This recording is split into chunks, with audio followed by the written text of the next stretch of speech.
Hello, at welcome sa Jack Tagalog Recap. Ako nga pala si Jack, ang inyong lingkod. Ngayon ating i-recap ang blockbuster hits noong 2022 na may pamagat na Centauro.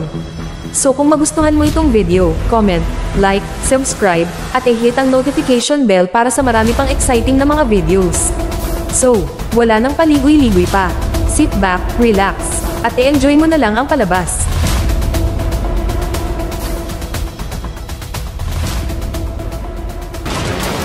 Simula ng pelikula, ipinakilala sa atin ang pangunahing karakter ng pelikulang ito na pinangalanang Rafa. Noong panahong iyon, naghahanda na si Rafa na makibahagi sa isang Superbike World Championship selection. Siya ay hiwalay sa asawa na may isang anak na lalaki at siya ay lubos na nangangarap na maging pamalit ni Valentino Rossi bilang kampyon ng MotoGP. Oops, teka muna, bago tayo magpatuloy sa napakagandang kwento na ito. Baka naman, pwede kayong mag-subscribe upang matulungan nyo kaming magpatuloy sa paggawa ng mga videos na tulad nito. Nagsimula ang karera at ang lahat ng mga manlalaro ay mukhang tense pero excited. Bawat isa sa kanila ay may iisang layunin, ang mapunta sa tuktok. Nakasakay siya sa Kawasaki Z10RR na kilala na may kakayahan na higit sa karaniwan. Sa kalagitnaan ng karera, nalampasan niya ang ilang rider at nasa unang pwesto, ngunit sa pagpasok niya sa huling 2 lap, ang kanyang bike ay nakaranas ng mga problema sa makina. Labis ang kanyang pagkadismaya dahil mukhang masisira ang kanyang pangarap na maging isang superbike rider na nangangahulugang kailangan niyang maghintay ng 1 taon para makasali muli sa selection. Ngunit ang nakakagulat, si Regina, na isang talent scout mula sa Honda team, ay lumapit sa kanya at inanyayahan siyang sumali sa kanyang koponan. Tinanggap niya ang alok at sinabing darating siya sa tamang oras para makilahok sa selection. Sa kanyang pagbabalik mula sa racetrack, nahuli siya sa pagsundo sa kanyang anak, dahilan para lalong magalit ang kanyang dating asawa na si Natalia. Nauna nang napagkasunduan ni Rafa at Natalia na si Mateo, ang kanilang anak, ay magpapalipas sa katapusan ng linggo sa kanyang ama. Ginawa nila ito para lumaki ng maayos si Mateo, physically and mentally. Pagdating sa bahay, makikita ang iba't ibang tropeyo na kanyang napanalunan mula sa mga kampyonato sa motocross at supersport, at ito ay nagpapatunay na siya ay may talento pagdating sa pagmamaneho ng motorsiklo. Ipinakita niya sa kanyang anak ang isang video niya sa karera. Kinabukasan, ibinalik niya si Mateo sa kanyang ina. Niyaya niya si Natalia na maglakad-lakad upang muling buhayin ang kanilang matagal nang natigil na relasyon. Umaasa siyang magkakasundo. Ngunit mariin itong tinanggihan ni Natalia. Nakikipagtalo na sa lahat ng oras na ito ay inuuna lang ni Rafa ang kanyang motor kaysa sa pagbibigay pansin sa kanyang pamilya.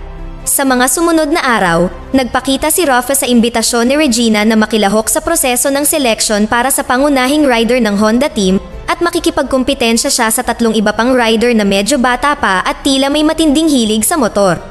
Ipinaliwanag ni Regina na ang selection ay binubuo ng 4 na round at regular na isasagawa sa susunod na ilang linggo.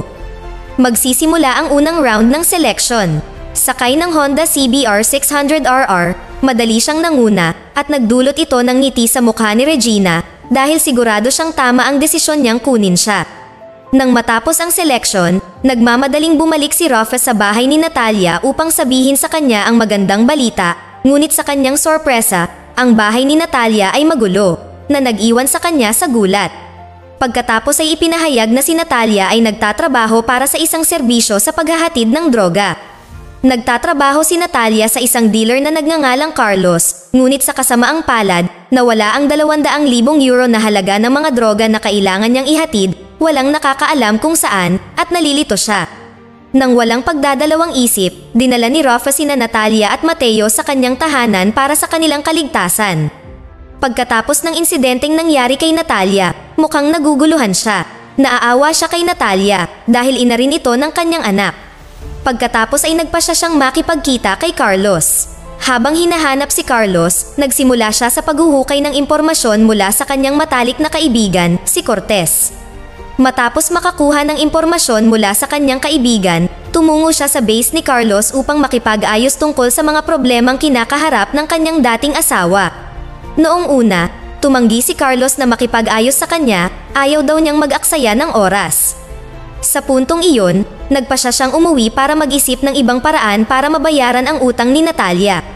Pagdating sa bahay, sa hindi inaasahang pagkakataon, tinawag siya ng isa sa mga tauhan ni Carlos at pinapunta siya sa isang tattoo parlor sa labas ng lungsod. Pagdating niya doon, sinabihan siya ng alapores ni Carlos na si Boro na sumakay sa kotse at dalhin siya sa kung saan. Makalipas ang ilang sandali, dumating ang kotseng lula ni Rafa sa isang daungan sa lungsod ng Marseille upang kumuha ng isang package ng droga. Malamang, siya ang nakatalagang maghatid ng package sa tattoo parlor na binisita niya kanina sa pamamagitan ng pagsakay sa isang napakalaking Kawasaki Ninja ZX-6R. Kinailangang punuin ni Rafa ang tangke ng gas sa isang itinalagang lokasyon at kailangan din niyang hanapin ang pinakaligtas na daan upang maiwasan ang mga pulis.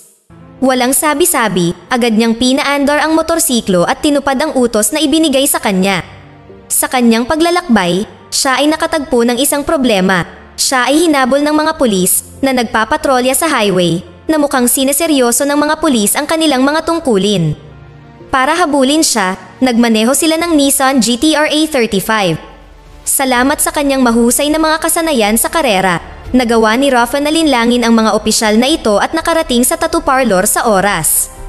Sinong mag-aakalang hindi droga ang laman ng package na dala ni Rafa kundi tapioca flour? Sinadya ito ni Carlos para subukan ang kanyang kakayahan. Nang maglaon ay hiniling sa kanya ni Carlos na maging courier niya sa loob ng 2 buwan para mabayaran niya ang utang ni Natalia.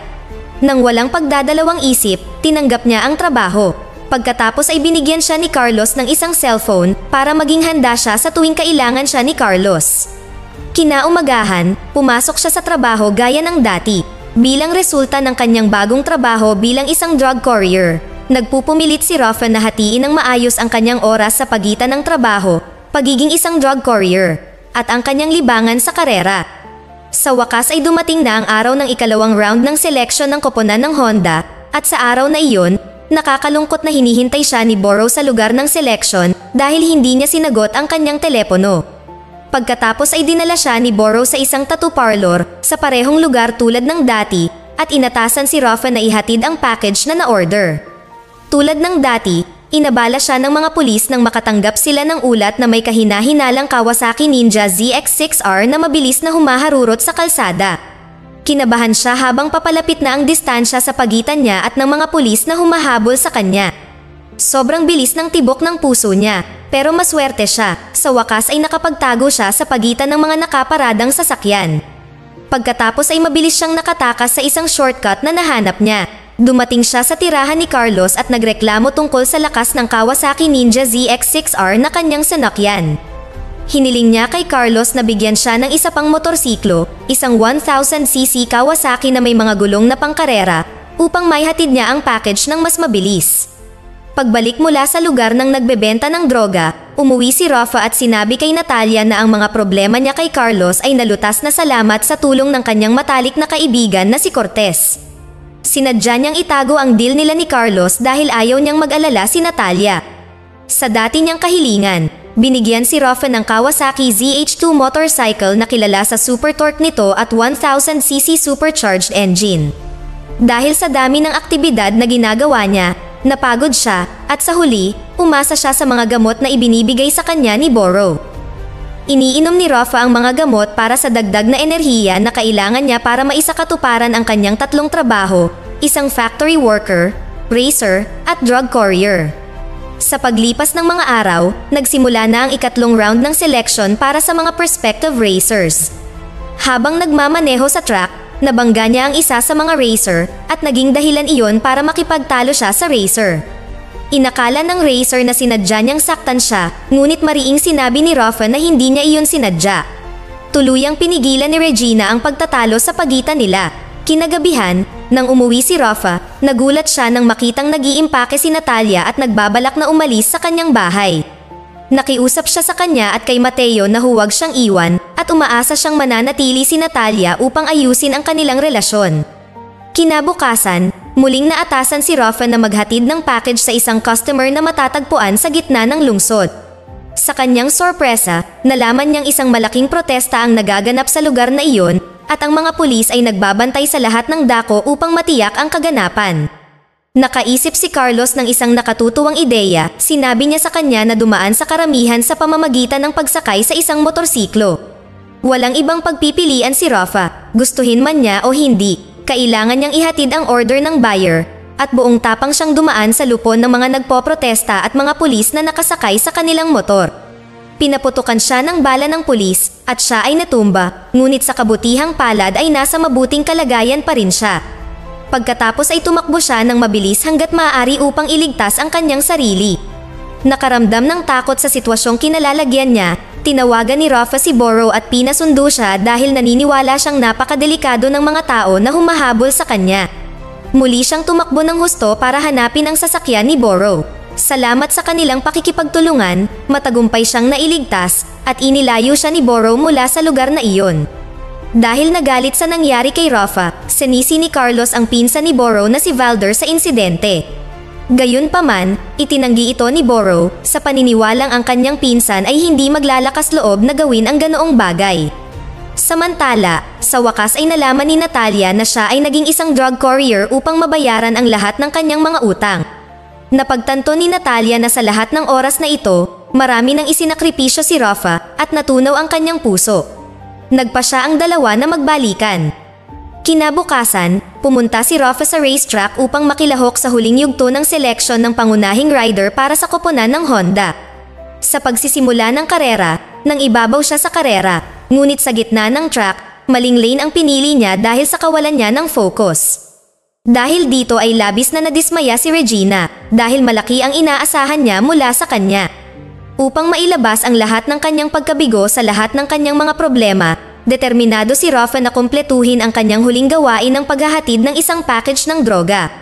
Pagdating niya doon, sa isang lumang gusali, nakita niya si Boro na nakahandang tanggapin ang pera mula sa kliyente.